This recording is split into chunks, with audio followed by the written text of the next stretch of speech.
আমি শুরুতেই মাসুদ কামাল ভাই আপনার কাছে জানতে চাই, একদম শুরু থেকে আমরা সরকারকে যেভাবে দেখছি এত অল্প সময় নির্বাচনী প্রতিশ্রুতি বাস্তবায়নের দিকে মনে হয় সর্বোচ্চ গুরুত্ব দিচ্ছে। দুটা বিষয়, একটা সরকার কি আসলে কোনো হানিমুন পিরিয়ড কাটাচ্ছে বলে আপনার কাছে মনে হয়, এবং এক মাসে এখন পর্যন্ত যতটুকু তারা করেছে তাতে আপনি মূল্যায়নের জায়গা থেকে ঠিক 10-এ কত দেবেন এভাবে না বলি, আপনার মূল্যায়নে কিরকম থাকবে? শুনেন, এই হানিমুন পিরিয়ড বলতে কোনো পিরিয়ড নাই, কিছু নাই। এই কারণে এটা আসলে বলা হয় কেন জানেন? ধরুন নতুন বিয়ে করছে, তো নতুন বয়সে এই ফ্যামিলির সঙ্গে তার পরিচয় নাই, এই ফ্যামিলির লোকজনকে চেনে না, জানে না, সে হয়তো এমন কিছু আচরণ করলো যে আচরণটা হয়তো তারা অভ্যস্ত না, এই ফ্যামিলি তারা একটু ক্ষমা করে যে ও তো এই ফ্যামিলির সঙ্গে অভ্যস্ত না, কাজে ওর একটু ক্ষমা করা যায়, নতুন আসছে। তো এটা এইভাবে এটাকে হানিমুন পিরিয়ড বলা হয়।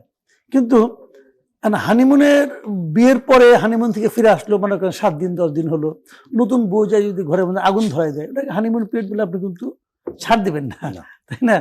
আচ্ছা, আর আরেকটা জিনিস হলো কি, এদের হানিমুন পিরিয়ড বলতে কিছু নাই, এই কারণে এটা তো নতুন না, এটা মানে এই সরকারে যারা সদস্য আছেন, যারা লোকজন আছেন, যে পার্টি আছেন, এই পার্টি বাংলাদেশকে খুব ভালোভাবে চেনে, বাংলাদেশকে চেনে, বাংলাদেশের মানুষকে চেনে, হ্যাঁ, এবং বাংলাদেশের মানুষ এদের সম্পর্কে একটা ধারণা রাখে। ওনারাও জানেন ওনাদের কি করতে হবে, ওনাদের মূল লক্ষ্যটা কি ছিল। যে বিএনপির আগে যে সমস্ত বদনাম ছিল, যে সমস্ত জায়গায় বিএনপির ব্যাপারে মানুষের সন্দেহ ছিল, প্রথমত এই বদনামগুলি দূর করা, তারপর তারা যা করতে চান সেটা করার পক্ষে, করার ফেভারে কিছু কাজ করতে চান, এই তো মূল ঘটনা। এক মাসে তো কোনো কিছু বোঝা যাবে না। আপনি মনে করেন একটা বিশাল একটা মানে খুব ভালো গুরুত্বপূর্ণ একটা বৃক্ষরোপণ করবেন, তো এক মাসে তো বৃক্ষ গজাবেই না, হয়তো বা গজালে 2 ইঞ্চি হবে। ওই 2 ইঞ্চি বৃক্ষর ওই অঙ্কুর দেখা আপনি কিছুই বুঝবেন না এটা কোন গাছের কি অঙ্কুর। কিন্তু আমার ব্যাপারটা হলো কি, যে তাদের মধ্যে সেই মানে আপনার প্রক্রিয়াটা আমরা লক্ষ্য করছি কিনা, ওনারা কাজটা শুরু করেছেন কিনা। যেমন ধরেন আপনি ফ্যামিলি কার্ড বলি, ফ্যামিলি কার্ড কতগুলি দিতে হবে? শেখ হাসিনা তো এই ফ্যামিলি কার্ড নামে অন্য নামে টিসিবি কার্ড 4 লাখ দিয়েছিল। জি, 4 লাখ দিয়েছিল না, 4 কোটি, 4 লাখ। আচ্ছা, টিসিবির পরে 1 কোটি করেছিল, হ্যাঁ, পরে এটা বাড়াইছিল, বাড়াইলো।